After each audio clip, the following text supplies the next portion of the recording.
Here with Cougar head cross-country coach Dave Risch. Cougars competing in the Concordia Wisconsin meet this week. We'll first start with the women's side. Danielle McCormick put in a very good performance, finishing in the top 20. Assess her and the rest of your team's performance this week. Yeah, Danielle ran really well. She finished 19th place and just had a good, solid performance. Her pacing, for where she's at in her training, the pace seemed to be right on. Overall, our women had 2 PRs, or personal records, and 3 course best times and 8 season best times, which early in the season you're going to get a season best time because they haven't run the race very often. So overall, a pretty good performance. The women were 10th out of 16, which if you equate that to wins and losses, they beat 6 teams and lost to 9 teams, so they went 6-9. And there's a conference team ahead of us by about 9 points, so we kind of look to do what we can to get ahead of them next time we run against them, and certainly at the conference meet. We were running without Mariama, who's our number 2 runner. She had a stomach muscle that was kind of giving her some problems and giving her some pain, so the doctor advised that she kind of goes with how she feels. So she was off this week, but it's kind of a day-to-day situation with her. And again, Danielle ran great. She was only 3 seconds off of her all-time PR, and she dropped 23 seconds off of last week's equivalent time from the 4K to the 6K. Sonia also ran great. She had her best time on the Mequon course out of, I think, 4 tries. She had her best time by 23 seconds, or check that, 27 seconds. And Cynthia Garcia, who's an incoming freshman, has really performed well for us. She's training well and she's racing very well. She dropped 12 seconds from last week at Elmhurst.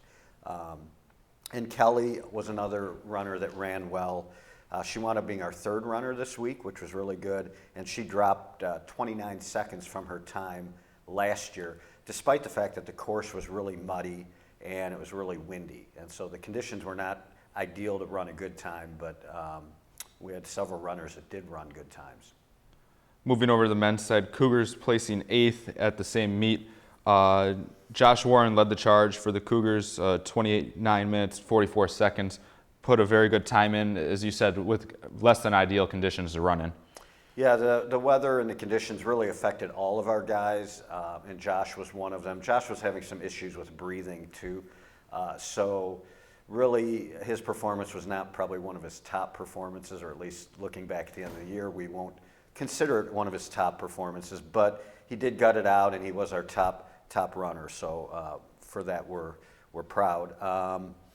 You know, Ryan Weslow and Drew Fuchs both ran really well, I thought, given the rough conditions, and they were our 2nd and 3rd runners respectively. Drew actually ran 30 minutes and 40 seconds, which is a PR for an 8K for him.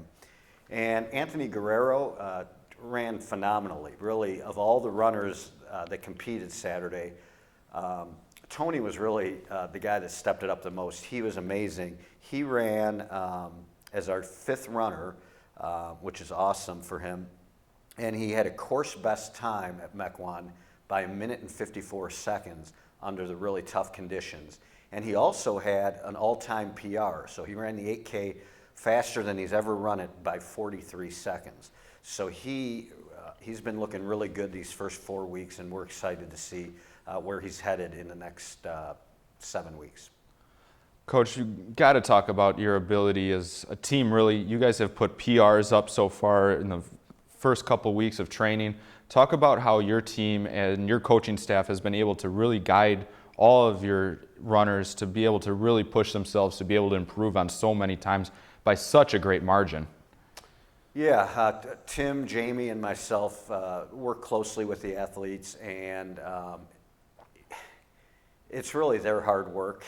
I'd like to take a lot of the credit, but I can't. They work hard. Certainly the workouts are an important part, and that's my job as a coach from the outside to look and see what they need to do to develop to the best of their ability. But they are the ones that are out there really gutting it out and running the workouts the way the workouts are designed, whether it's a long run on the weekend or an interval workout or a tempo run.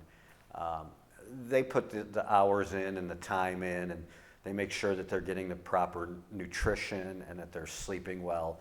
And so all those things combined, really a workout plan is designed to take all of those aspects and combine them so that the person is healthy and training to the best of their ability so they can perform to the best of their ability. Cougars off this week. They won't run again until Friday, September 25th at Augustana.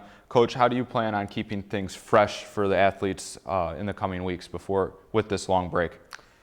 Well, again, it's a matter of designing the training to where they're at and where they need to go at the end of the year. We always work our way backwards, starting with the last week of the season and then work our way back in the training cycle to figure out where they need to be week to week.